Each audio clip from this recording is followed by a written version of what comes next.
Janshakti news, जनतेसाठी जनतेसोबत.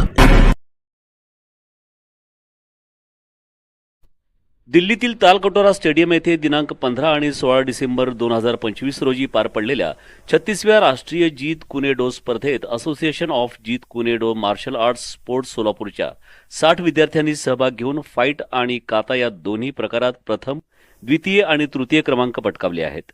सर्व विद्यार्थी हे महाराष्ट्राकडून प्रतिनिधित्व करत असल्याने महाराष्ट्र राज्याला प्रथम क्रमांक ट्रॉफी जिंकता आली आहे. सदर स्पर्धेसाठी 18 राज्यातून विद्यार्थ्यांचा सहभाग होता.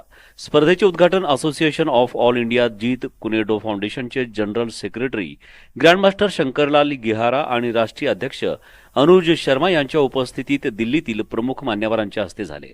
याप्रसंगी सोलापूरचे ग्रँडमास्टर तसेच ऑल इंडिया जीत कुनेडो फाउंडेशनचे राष्ट्रीय उपाध्यक्ष युवराज गायकवाड सर, मागास समाज सेवा मंडळाचे अध्यक्ष Shri Subhash Kaka Chavan, Kirtibal Gaikwad, technical director master Kishor Chandanshive, Bhaskar Dede, Anand Jadhav, Pralhad Jadhav, Solapur जिल्हा प्रमुख अभिजित गायकवाड, सम्राट गायकवाड, नागेश कांबळे, संदीप गायकवाड, लेडीज कोच वैभवी दळवी, किमया सपाटे, सुमित पाटील आदी मान्यवरांसह विद्यार्थी, पालक, प्रशिक्षक आणि मार्गदर्शक उपस्थित होते. या ऐतिहासिक यशात सोलापूर टीमने आपल्या विद्यार्थ्यांच्या अतिशय उत्कृष्ट आणि धडाकेबाज कामगिरीने महाराष्ट्राचे नाव उंचावले आहे.